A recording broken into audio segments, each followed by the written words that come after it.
One of these days I'm going to manage to work out how the hell to focus my camera properly. The following video is horrendously out of focus. I can only apologise. I'm not going to refilm it though because it's due to come out tomorrow and I don't have time to refilm shit at the moment, otherwise I'll be really behind and that's just going to stress me out. So just, put it on in the background. Don't pay attention to what the visuals are. One of these days I'm going to work out how to focus my camera properly. Enjoy! Hi everybody, hope you're all doing really well and welcome to my January wrap-up. So we're back on form and I read about 5 books this month, so I've had a really good reading month actually. I really enjoyed a lot of these to be honest. There wasn't like that many, disappointing books to be honest. And one of them I've been reading for like a month or so I felt really satisfied with the fact that I managed to finish it. So yeah, this was just really an interesting mix. The first book I read was The Girl in the Tower, which is the sequel to The Bear and the Nightingale, which I read last January. And I've been saying all year that I was going to continue the series, so I have finally got the second and third books actually now, so I'm going to be finishing the series. So I really enjoyed this sequel. It was it was so fun just to be back in this world and back with Vazia and all the characters and stuff, and just that sort of wintry, spooky sort of, atmosphere that this book has. I really enjoyed this world and these characters, and this one was a lot more action-packed as well. You saw more of other people in the cities and stuff rather than just the sort of small village and things that we saw in the last series, in the last book. It was just such an enjoyable sequel. You get a bit more development of Vazia and Morozko's relationship. You see her relationship with her brothers and her sister and stuff, how that kind of all comes to a head. She's such a fun character to follow. You get a lot more just like who she is in this book, because a lot of the last book was her growing up, whereas now this one you're kind of following her kind of as she's like established herself. She's still a young girl sort of thing, but she's able to sort of hold her own and things. She knows up, has a better sense of self, but then you as the reader get to see more of her flaws and her sort of impulsiveness and stuff. She's such a fun character. I just loved this book so much. It was so good. And that's it. I just love the atmosphere of these whole books as well. They're so wintry and cold, but warm and stuff at the same time. And I cannot wait to read Winter the Witch. I'm so invested in Morozko and Vazia's relationship. I just want them to be together. I really hope that we do get that in the third book. And the one thing I'm finding really interesting as well is how, yes, this is a series, but each book has its own contained kind of like story that kind of gets wrapped up with things then to lead on to the next book. Really enjoyable, just kind of how it's been paced plot-wise and stuff, and the decision the author had made with that. Really great stuff, but yeah, I really liked this sequel. I then read Spear, which I was really lucky to get an e-arc of from NetGalley, and I do have a spoiler-free review up for that already. If you're interested in reading this book, it comes out in April. This was a really interesting novella about women from the sort of mythos of King Arthur and stuff, and just giving her a story and sort of almost doing a different angle to the whole King Arthur kind of mythologies and stuff. Really historically accurate as well for the time period it's taking place in and stuff. Really interesting details and stuff that the author has like researched into and things. I really enjoyed this book. It was really short, which I really liked because I've been reading the next book I'm going to talk about, Wizard and Glass, for like a month. So that's kind of when you kind of have that hanging over my head a little bit.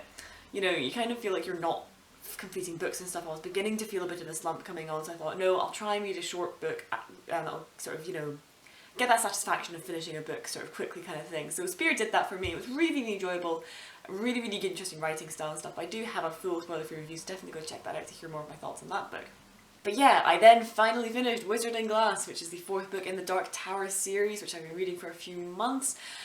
I did not enjoy this one, holy shit, it was such a tangent, and I do have a spoiler-free sort of discussion of my thoughts on the first 4 books in the Dark Tower series. If you kind of want to go hear more of my thoughts, definitely go check out that. But yeah, I'm not a fan of the Susan portion. I get its importance, I feel it should have been much shorter and stuff. The pacing was just completely all over the place. It really felt like he wanted to do a whole book on that portion, but then felt he couldn't, so he sandwiched it in between these two like more important stuff with the characters that we're following now. Just a bit odd, wasn't the biggest fan of it, couldn't have cared less about any of the characters and any of the stuff really going on in the Susan portion. I really just did not enjoy it, and it took me a long time to get through it as well. I am going to take a bit of a break from the Dark Tower sort of thing because, I'm not going to catch up with the read-along that I was going to try and catch up with, I'm just accepting my fate there, and that's not going to happen.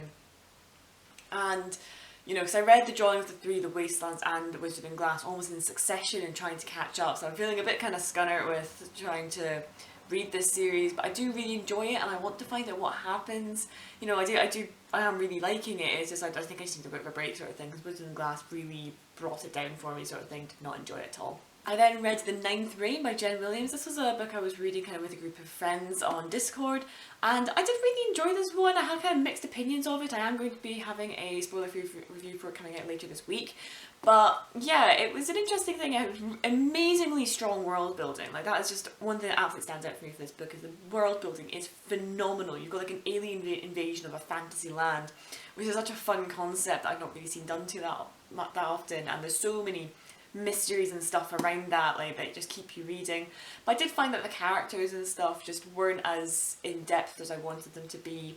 The plot and the characters almost serve just to expand the world building and stuff, so it was a really odd one for me. But as I said, I'm going to have a spoiler review for it coming out soon, so definitely hang fire to hear more of my thoughts. But yeah, an interesting one. But I did, like I said, I did really enjoy it, and I think I am going to continue the series because it's just so, I'm just so curious to know what the hell is going on in this series and stuff. So whilst I'm not the biggest fan of the characters and the plot, the world building is just so amazing. I want to find out what it's all about. Last but not least, I read Girl, Woman, Other by Bernardine Evaristo. So this is such a fantastic book. It's, I think, my first 5 stars of the year. Honestly, absolutely incredible. I picked this book up because I'm attempting to do a book cover design contest for Pen and Random House, and this is the category for adult fiction.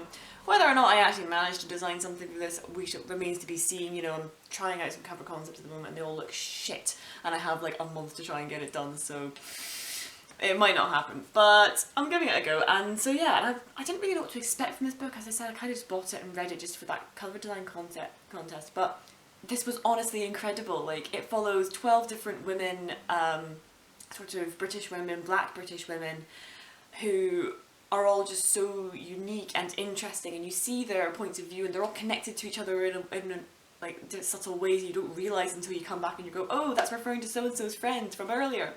And it's just so interesting how Bernardine Evaristo creates this interesting sort of like voice for each of her characters. You know, everyone has a distinct voice, and they all, I think one thing I really like about this book is how everyone almost thinks they're right. You know, you're in these people's heads and stuff, and she's just done such a good job of showing your personal bias and your personal thoughts of, oh, I'm always in the right sort of thing. I have nothing but praise for this book. It is absolutely incredible.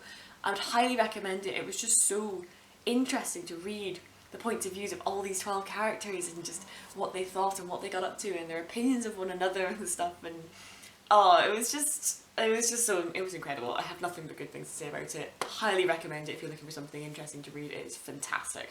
And that's all that I read in January. I'm currently reading The Eye of the World by Robert Jordan, so hopefully I'll have that done in the next month. But yeah, have you read any of the books I've mentioned here? Let me know down below in the comments. What was your reading month like? You know, let me know. How many books did you read? What did you think of them?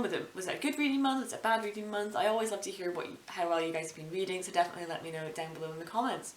Feel free to leave a like on this video. Feel free to subscribe. I post 2 videos a week. But thank you so much for watching. I'll see you next time.